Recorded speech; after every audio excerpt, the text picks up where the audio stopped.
ภาพเปิดคลิปออกมากันแดงสะดืออยู่ทางหลังแมงเตอร์เนาะเปิดคลิปออกมาเมื่อนี้ก็อยู่หน้าบ้านหน้าเพื่อนพ่อแม่น้องเตอร์เองพี่น้องเลยโดยหลังจากพากัน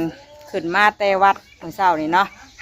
ลงใส่บาตรทำบุญพี่น้องเลยก็ได้ขึ้นมาแล้วกินข้าวกินน้ำแล้วเรียบร้อยบัดนี้ก็ทางวัดเพิ่นเนาะกับเพิ่นมีทางเมืองเพิ่นบอกมาลงมาจับสลากบอกหรือใดพี่น้องเลยผู้กับสิพากันลงไปพุ่นแดดแมงเตอร์กันเนาะแต่ก็ลงไปจัดแต่งเบิ่งทางวัดทางว่าเพิ่นแน่ไปห้อยไปหั่นนี่ช่วยเพิ่นอีกก่อนเนาะโดยก่อนอื่นแมงเตอร์ก็ขอกราบทักทายสบายดีเด้อพี่น้องเด้อสบายดีFCกันเบิดสุขุสุคนเบิดสมองสุบอนเนาะยินดีต้อนรับเข้าสู่ช่องแม่น้องคอปเตอร์คือเก่าข้างหลังน้องเจอเอากันกินข้าวกินน้ำแล้วนะพี่น้องเอ้ยกินข้าวกับแจ่วปลาหน่อยนอนหนึ่งพักก็สิพากันลงไปทางวัดอีกก่อนไปเบิ่งไปส่งน้ำกันเลยพี่น้องเอ้ยคุณหลานน้อยก็ลงมาดินน้ำป้าบ่ลูกละเป็นไข่อีกแล้วป้าลุงเอ้ยบ่สบายบ่อยช่ำเนาะ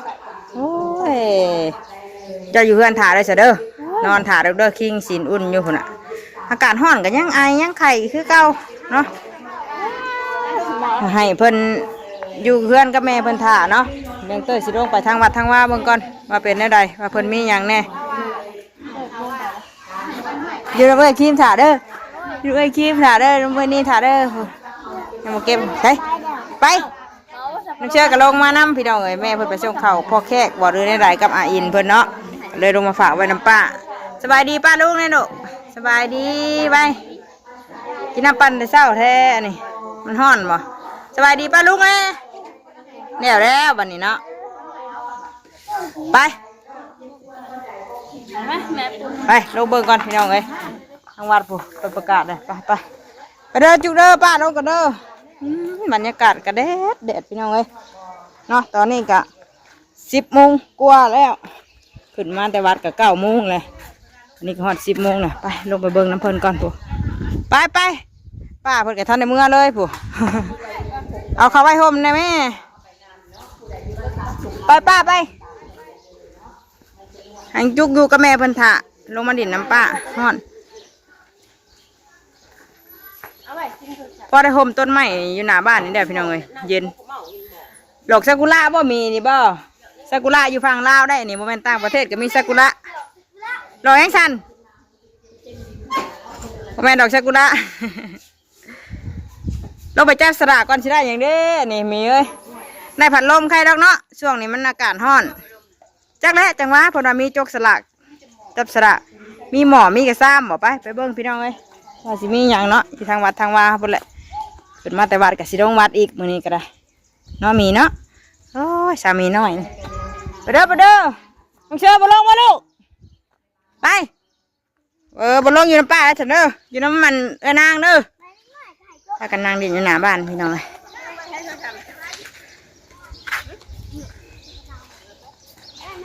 ไอ้มีเราถีบลงเชื่อได้นี่เพิ่นเอามาขี่มือเศร้านี่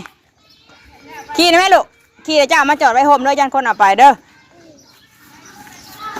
คนลายครับขี่ได้ไหมลูกเอาขี่เดี๋ยวมาไว้โฮมให้เพิ่นขี่เด้อแล้วเจ้ามาจอดไว้โฮมเด้อลูกเด้อยันคนเอารถน้องไปเด้อไปเพิ่นขี่รถเด้อถ้าคนกำลังหลังลงมาเฮ้ยเด็ดจำเนาะ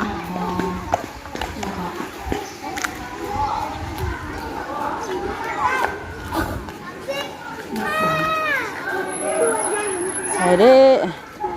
ประเทศหมากนี่เห็ดคักแท้นี่แหละเด้น่ะเปิดอยู่ทางวัดทางว่าพี่น้องไอ้พุ่นอ่ะไปมีอย่างมาห้อยมาหุบกันมามันงามเนาะรับประดาอยู่ทางวัดทางว่าเฮาเพื่อให้มันมีการสวยงามในมืองานบุญที่สิมาฮอดนี่วันที่30นี่พี่น้องเลยเนาะโอ้ลมห่วยๆลงมาทางวัดทางว่าพี่แกเย็นไปมีอย่างแน่มาซอยวะย่างนวดย่างบาดมีการนวด เวทีไรก็บอกไอ้ดินอนให้อีกพี่น้องไงคุณดีขึ้นหนวดที่คุณ จะได้เกินหมดมันนอนให้พอยเตอร์ได้สักเลยเรายังเจ็บหลังเจ็บเองเราเยอะ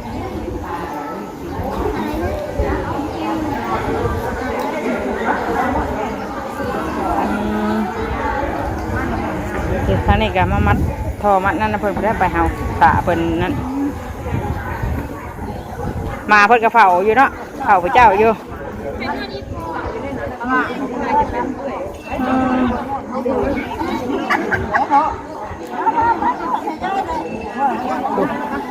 เพิ่นจกสระเพิ่นก็มีหม้อก็หม้อน้ำร้อนนี่เราเลยมีกระทะมีหม้อสุกี้เนาะทางกูบ่คุณเด้หน้าหม้อนะเพิ่นฮัลโหลบ่ฮู้มีมีเต้าน้ำเต้าน้ำร้อนซ้ำเนาะอย่าสิมีอันนวดล้างอีกติตาแก้วผู้ปล่อยเตยกำลังถ่ายทางนั้นไปทางไหนเฮ้ยนั่งพูดบ่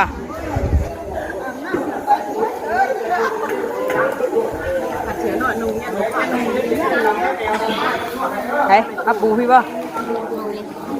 มานั่งพี่จ้ะ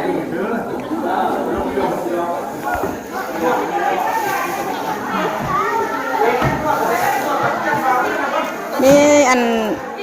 นั่นอีกแล้ว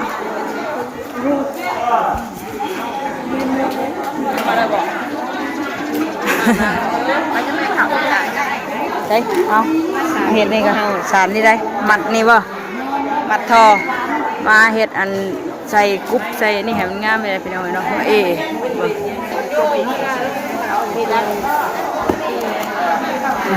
นะมันหนานวดมาติดลงเบิ้งเนาะคุณได้ไปแล้วเอาไปนวดโดนๆเลยเลยดีขับไม่เลยผมขับเป็นเขาเป็นกระโชกดียุเกือบสิบริสุทธิ์ใช่จริงเหรอมาบ่มาได้เลยถึงมาได้เลยเด็กพันได้เด็กพันพี่โฉมมาเด็กเบอร์บ่เกือบสิบริสุทธิ์เจ็บมองไหนนวดนั่นเจ็บมองไหนนวดมองนั่นเลยวิญญาณนวดเพิ่นมาขายเครื่องเพิ่นเนาะขายของเพิ่นไปเลยได้นวดบ่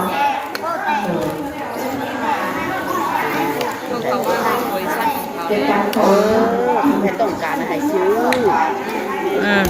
มาขายของเนาะมาขายเครื่องเพิ่นแล้วก็สิมีการจับสลากเพิ่นแน่มียาการเส้นเท้าใช่ไหมตัวเย็นนี้หมดไปเลย15 นาทีนวดนำหัวก็ได้ด้วยกันเนาะอันนี้เขาเรียกจับผมแล้วมันก็จะนวดนำทำไม่ได้ทำว่าที่มันเก่งมันจะคลายออกเนาะตัวนี้ถ้าเป็นอยู่บ่บ่เนาะบ่เป็นแล้วบ่เคยพาไปเดี๋ยววันนั้นพาไปได้สะดวกได้บ่เด้อไปให้ไปสอนไปนำได้เลยสอนเขาอ่ะนวดของแม่ดูมันนวดทดลองไม่ได้เนาะตัวนี้ได้ไปแล้วเอาไปนวดได้เลยเป็นยังแบบนี้นะเป็นเลยก็เป็นห้ากระถาห้อยเอากะถาห้อยเค็มเอาเค็มห้อยเอาเป็นทุกคนเห็นป่ะ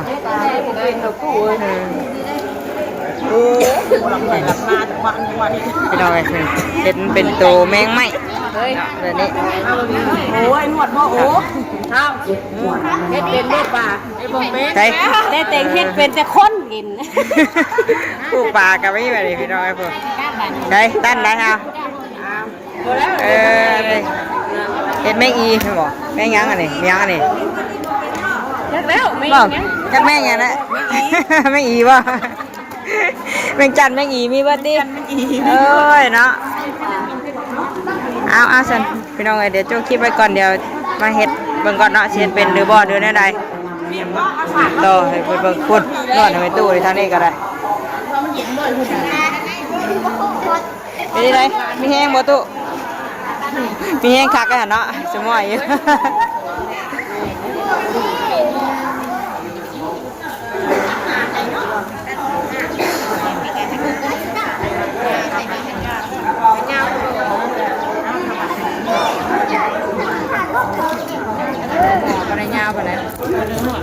เห็ดอันนี้พี่น้องเห็ดลายแบบหลายลายเนาะ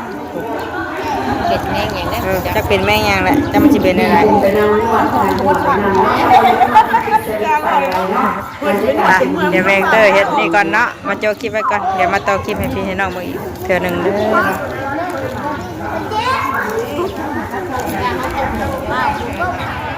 ให้ได้สิพอกันบ้านนี้ เจ้าขายวีนวดพี่ ฉะ น้อง นั้น เนาะ แล้ว วีนว เนาะ ดอัน เขาจะ หา พาก าย แม่ แหละ เอื้อยที่ไรนี้มาเล่นเกมเอา กติกาของเฮาง่ายๆเลยเฮาสิมานับ1 ฮอด 3เท่านั้นถ้าว่าผู้ใดยกมือขึ้นไวก่อนเฮาจะให้ผู้นั้นเลย สายก้นเจ้าเนาะทานหมูอยู่ว่าบ่า เป็นอะไรพร้อมกันแล้วหรือบ่เดี๋ยวเฮามานับกันเลย1 คน 2 3 1 2 3 4 5 6 7 8 9 10 11 12นับกับบัวเลยเนาะบ้านนี้ เอ้ยเนาะไปกันยกฉะนั้น คนเลยให้ได้กันดีแม่ๆเอ้ยบริษัทเขามีมาแจ้งให้เพียงแต่สิ้นเครื่องเท่านั้นถ้าเราจะย้ายให้ทางหน้านี้ไปก็บ่ฮอดพี่ข้างหลังแม่นบ่ย้ายเบื้องซ้ายถัดย่างเบื้องขวาเนาะ ไปอยู่ทางหลังแพงไงบ่ได้ดิ ฉะนั้นแล้ววีนวดของเฮาตัวนี้แม่นเฮาอยากให้ผู้ที่ว่ามักเจ็บเส้นเจ็บเอ็นแท้ๆเท่านั้นโดยคือว่าอยู่ บอกได้ดีนะแม่เตี้ย ของพวกเขาขาย บอกได้ดีมากนะแม่เราเจ็บหลังอะล่ะ 400,000 เอ้ กีบ ย แต่ว่ามื้อนี้เฮาสิมาลดเปอร์เซ็นต์ให้เหลือเพียง100,000 กีบเท่านั้นมีคนเอาบ่ถ้าผู้ใดอยากได้ตอนนี้เนาะ เสียเงินไปก็ไม่ได้ดิ แม่จงเงินขึ้นมาในมือ100,000 กีบเท่านั้น แล้วเราจะเอาบัตรแดงตัวนี้ไปให้เนาะบัตรตัวนี้ว่าบัตรรุ่นเปอร์เซ็นต์กัน เป็นอะไรพร้อมกันแล้วหรือเปล่าอย่าเอามานับกันเลย1 2 3ผู้ใดอยากได้จงเงินขึ้นมาในมือ100,000 กีบเท่านั้นเนาะแล้วเราจะเอาบัตรแดงตัวนี้ไปให้ ปล่อยโจกเงินไปก็ไปโจกบาทเลยเนาะบาทอยากได้ฟรีไปกันยกมือขึ้นแซ่พี่น้องเอ้ยของฟรีนี่ก็ได้ เป็นอะไรพร้อมกันแล้วหรือเปล่าผู้ใดสิเอาเนาะยกมือได้เลยเอาบ่เนาะจับเงินไว้ก่อนเนาะมันยังไม่ได้เอาเงินตอนนี้เนาะจับเงินไว้ก่อน มีอีกบ่ เอาบอล บนไปตู้เราก็นำเงินนั่นแหละ นนวดคักได้เมื่อกี้นี่เฮ้ย แม่เอาบอลอย่างนี้เอาบอลจับเงินไว้ก่อนเนาะแม่เนาะมันยังไม่ได้เอาเงินตอนนี้เนาะ คนที่เอาใจเนี่ย เอาบอลแถวนี้เอาบอล คนเอาทีเดียวบริเทียแต่เต็มมืออย่างอันนี้เอาได้ทำได้ทำดีให้หมอมีกันแล้วหมอพุ่งของถึงจะต้อง โดยจับเงินไว้ก่อนเนาะแม่จับเงินไว้ก่อนมันยังไม่ได้เอาเงินตอนนี้เนาะข้างหลังมันมีบอล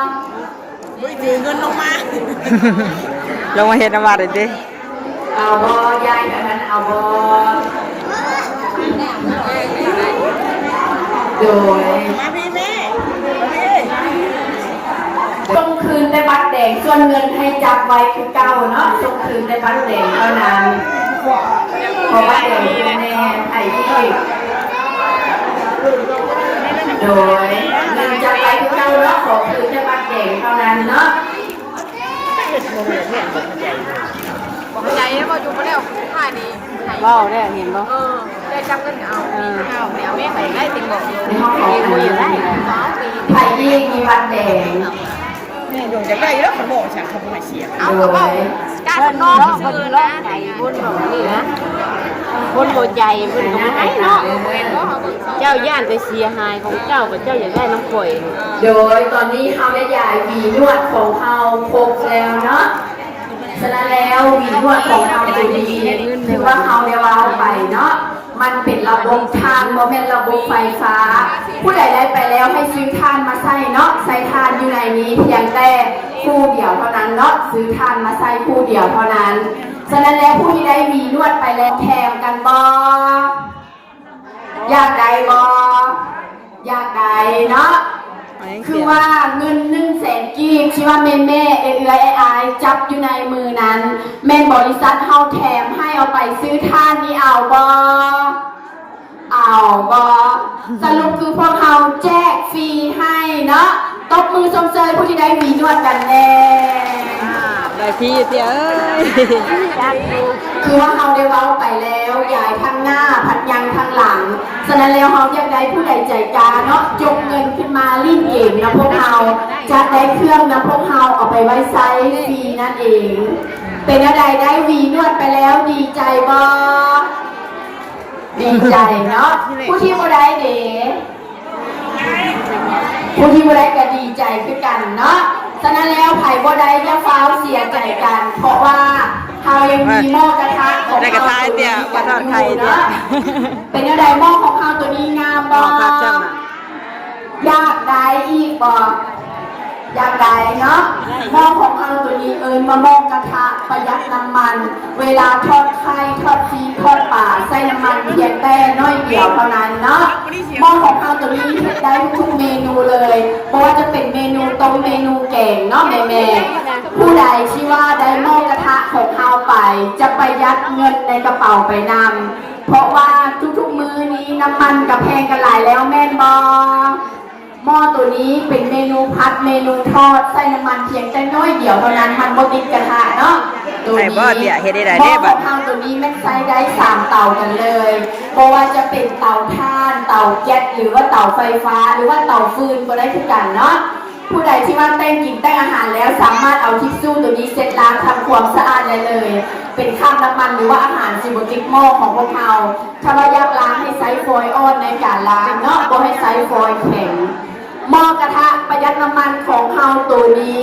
อยู่บริษัทของพวกเราขายในราคา800,000 กีบนี้แพงบ่แพงเนาะแต่ว่าเราบ่ขายเราเสียมาแจกฟรีให้นี่เอาบ่เอาฉะนั้นแล้วเราสิเอามาแจกให้ผู้ที่ว่ามักแต่งอยู่ครัวกินเท่านั้นอยู่ในนี้มีไผ่แน่มักแต่งอยู่ครัวกินกันขอมือแน่สิมาขึ้นหลายคนตามเคยเนาะที่ว่ามักแต่งอยู่ครัวกินกันแม่นบ่ฉะนั้นแล้วมื้อนี้บริษัทเราใจดีอีกแล้วเนาะมีมาแจกให้เพียงแต่4 หน่วยเท่านั้น4 หน่วยใช่ไหมเนาะให้ไหนสิพ่อกันบ้านนี้มันพอกันที่เราแม่นบ่ฉะนั้นแล้วหม้อกระทะประหยัดน้ำมันของเราตัวนี้อยู่บริษัทเราขายในราคา800,000 กีบแต่ว่าตอนนี้เราสิมาลดเปอร์เซ็นต์ให้เหลือเพียง300,000 กีบเท่านั้นมีคนเอาบ่ถ้าว่าเนาะเป็นข้าวผัดกินเนาะฉะนั้นแล้วมือนี้เนาะทางบริษัทเฮาใจดีอีกแล้วจะมาแถมซีนให้ผู้ละ3 โลนี่เอาบ่อ้าวได้หมอแถมซีนน้ำบัดนี่เพราะว่าเขาไปเลาะเบิ่งแล้วแถวนี้บ่มีใครขายซีนเลยแถวนี้แม่เฮ็ดได้กันดีเอาแนวอื่นบ่โดยฉะนั้นอีกแล้วจะมาแถมเงินในจำนวน300,000 กีบให้เอาไปซื้อซีนนี่เอาบ่เอาบริษัทเฮาใจดีจะมาแถมเงินในจำนวน300,000 กีบนี้ให้เอาไปซื้อซีนซื้อไข่มาพันมาทอดบนเนาะใจดีใจพักบอกต่อบริษัทพวกเราตื่นเนาะ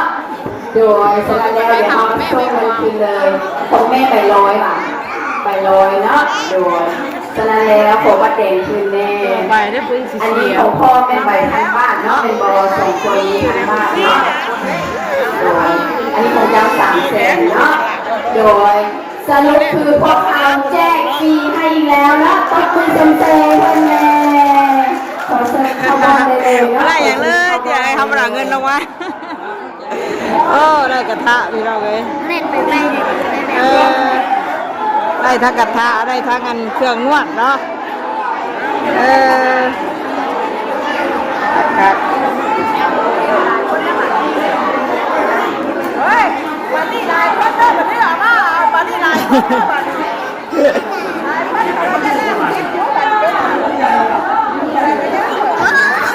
ฮัลโหลเป็นอะไรเนี่ยหม้อกระทะไปแล้วดีใจบ่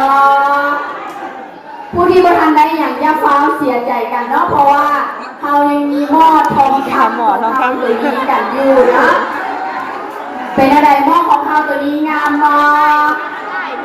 อยากได้อีกบ่อยากได้เนาะหม้อของเขาตัวนี้ว่าหม้อทองคำเนาะแม่